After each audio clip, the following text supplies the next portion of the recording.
faisons un exemple avec tan.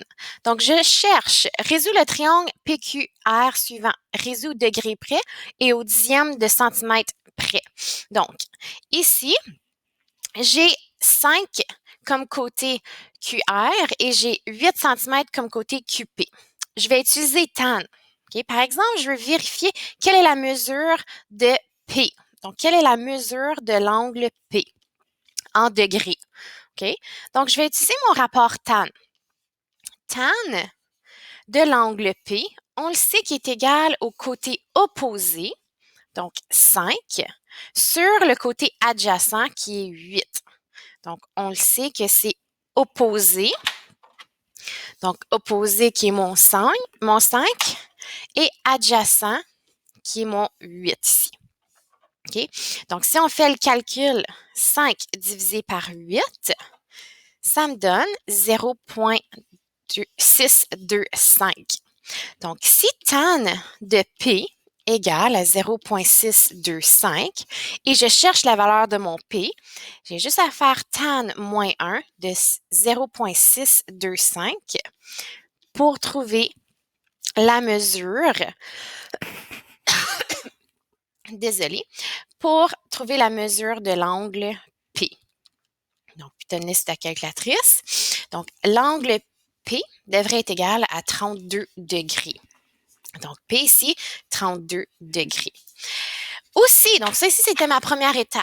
Je veux le résoudre, ça veut dire que je veux savoir toutes les mesures des côtés et des angles.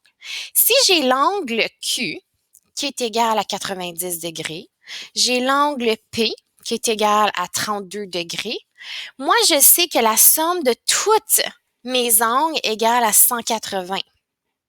Donc, tous les angles de mon triangle est égal à 180 degrés. Donc, si je fais 180 moins 90 moins 32, ça devrait me donner la mesure de l'angle R. OK? Donc, 180 moins 90 moins 32, ça me donne 58 degrés, qui est la mesure de l'angle R. Donc, 58 degrés. Ça, c'était ma deuxième étape. Maintenant, il me reste à vérifier la longueur de l'hypoténuse. Donc, pour trouver la longueur de l'hypoténuse, qui va être ma troisième étape, on peut utiliser le théorème de Pythagore, vu que j'ai un triangle rectangle qui a un angle de 90 degrés.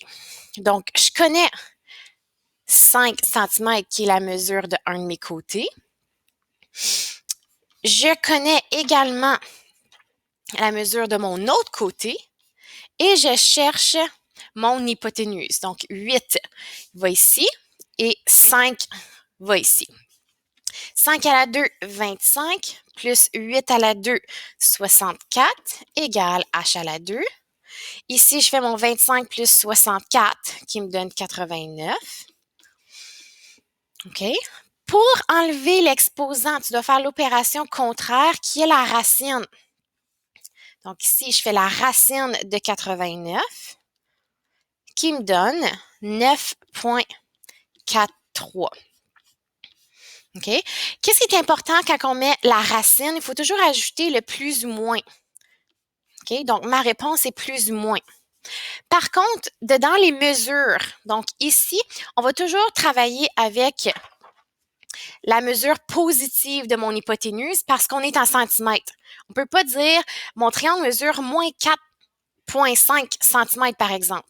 Donc ici, au lieu de dire mon hypoténuse mesure moins 9,43 cm, on dit qu'elle mesure 9,43 cm. Donc, on prend la mesure positive et non la mesure négative.